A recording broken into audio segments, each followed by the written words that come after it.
Hello everyone. Today we will discuss about class 8th social science chapter 1st part 3 Dutch in India. The Dutch were resident of Holland. The Dutch East India Company was formed in 1602 in Holland for trading with India. जो Dutch थे वो resident थे Holland के या Holland के निवासी थे. The Dutch east India company was formed in 1602. Dutch east India company जो थी वो 1602 में हॉलैंड में बनी थी भारत के साथ व्यापार करने के लिए. In order to establish control over trade in India, Bharat में अपना व्यापार स्थापित करने के लिए conflict arose between the Dutch and the Portuguese in which the Portuguese were defeated. Bharat में अपना व्यापार स्थापित करने के लिए जो पोर्टुगीज और डच जो थे उनके बीच में लड़ाइयाँ हुई जिसमें पोर्टुगीज जो थे उनकी हार हुई. Soon after Dutch establish trading house in the Coromandel coast, Gujarat, Bengal, Bihar and Orissa. धीरे धीरे फिर क्या हुआ, डच जो थे उन्होंने अपना व्यापार स्थापित किया कोरोमंडल कोस्ट में, गुजरात, बंगाल, बिहार और उड़ीसा में. Their first factory came up at Machilipatnam. The Dutch trade chiefly in spices, indigo, raw silk, lead, rice and अफीम. जो डच थे उन्होंने अपनी फैक्ट्री सबसे पहले खोली थी मछलीपट्टनम में. द डच ट्रेड जो डच थे वो अपना व्यापार मेनली किसके लिए करते थे, मसालों के लिए, Indigo, raw silk, lead, rice और अफीम के लिए. The main Dutch factory was at Pulicat where they minted gold coins. Pagoda.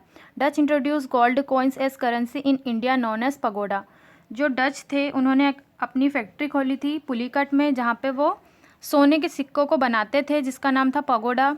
और जो डच थे उन्होंने भारत में अपनी करेंसी गोल्ड करेंसी को इंट्रोड्यूस करवाया था जिसका नाम था pagoda. The entry of British East India Company proved to be fatal blow to the Dutch Company in India. जैसे ही British East India Company Bharat में आई तो ये डचों के लिए बहुत ही बुरा समय था. English and Dutch fought a battle eight Badera in 1759 in which Dutch were defeated and lost their forces and their trade received a major setback. Slowly the influence of the Dutch East India Company came to an end in India. क्या हुआ कि जो English थे जैसे ही British आए भारत में तो इंग्लिश और डचों के बीच में एक फाइट हुई या एक युद्ध हुआ जिसका नाम था बेडेरा. 1759 में ये हुआ था तो जिसमें डच जो थे उनकी क्या हो गई थी, हार हो गई थी और बहुत ज़्यादा उनका लॉस हुआ था. और यही समय जो था वो उनका आखिरी समय था भारत में डचों का. Like other European nation, English were also known to have trade relation with India. जैसा कि यूरोपियन अलग अलग जो यूरोपियन नेशंस थे, अलग अलग जो यूरोपियन राष्ट्र थे, उसी तरह जो इंग्लिश थे उनका भी भारत के साथ बहुत अच्छा रिलेशन था व्यापार का. The leading capitalist in Britain formed the East India Company on 31 December 1600. Queen Elizabeth I of England issued a charter provide 15-year monopoly in trading.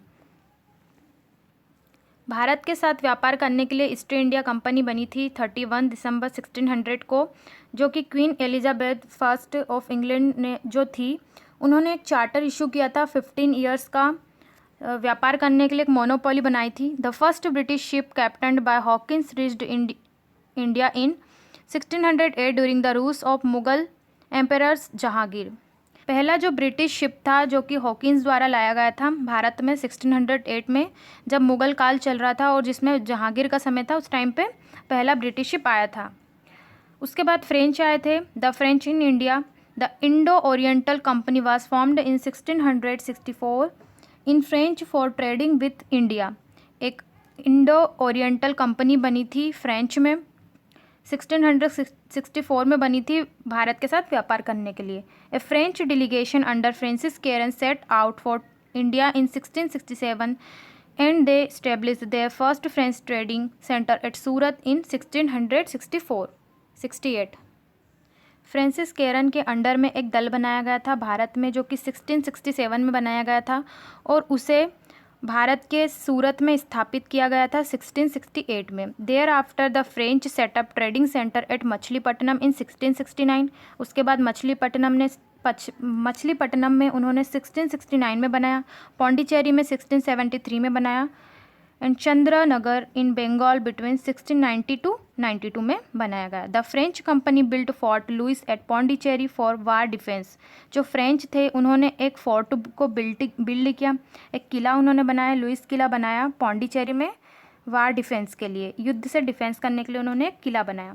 They focused only in making profit from trading in India. उनका सिर्फ एक ही focus था कि वो ज़्यादा से ज़्यादा व्यापार में प्रॉफिट कमा सके। French governor duplex took decisive steps. Dupleix effort to strengthen French hold in India started rivalry with British East India Company, and the French had to suffer defeat in the war, and ultimately they started packing up from India. जो French के governor थे duplex, उन्होंने British के साथ क्या किया, एक प्रतिस्पर्धा की या लड़ाई की, और उसमें फ्रेंच जो थे उनकी हार हुई, युद्ध में उनकी हार हुई, और अल्टीमेटली उन्होंने इंडिया से जाने का फैसला लिया। Decline of Mughal Empire and the consolidation of British power in India. The Mughal Empire was established by Babur in 1526. It gained stability, earned fame, and became powerful by the effort of Akbar began to disintegrate and after the death of Emperor Aurangzeb. जो मुग़ल साम्राज्य का जो राजा था या मुग़ल साम्राज्य जो था वो बाबर द्वारा बनाया गया था, स्थापित किया गया था 1526 में, और जो अकबर था उसके ग्रेट एफर्ट की वजह से वो लंबे समय तक स्थिर था और बहुत ही पावरफुल साम्राज्य वो बना था, और औरंगजेब की मृत्यु के बाद इसका पतन हो गया। The successor were at war to acquire the throne of the Mughal empire. The claimants of throne took help from the chieftains of the empire. Consequently Mughal emperor had to concede to the demand of the chieftains and emirs. The later Mughal emperor was simply puppet rulers in their hands. They could not check the decline of the empire.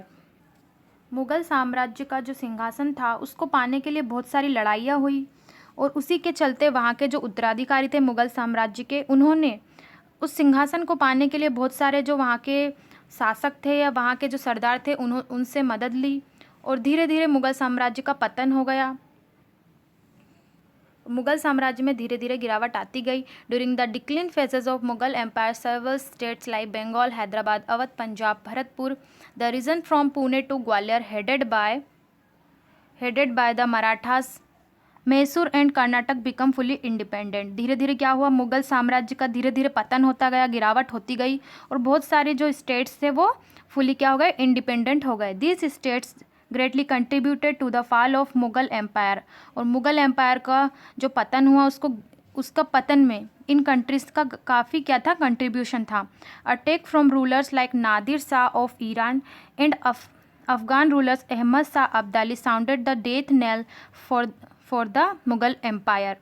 और जो Mughal empire था, मुग़ल साम्राज्य जो था, उस पर जो आखिरी अटैक किया था वो था ईरान का नादिर शाह और अफ़गान का अहमद शाह अब्दाली, जिन्होंने आखिरी बार मुग़ल से लड़ाई की थी। The British took full advantage of this political chaos and crisis. जो ब्रिटिश थे उन्होंने इस पतन का बहुत ज़्यादा एडवांटेज लिया, और उन्होंने इस गड़बड़ी का और इस संकट का क्या लिया, एडवांटेज लिया।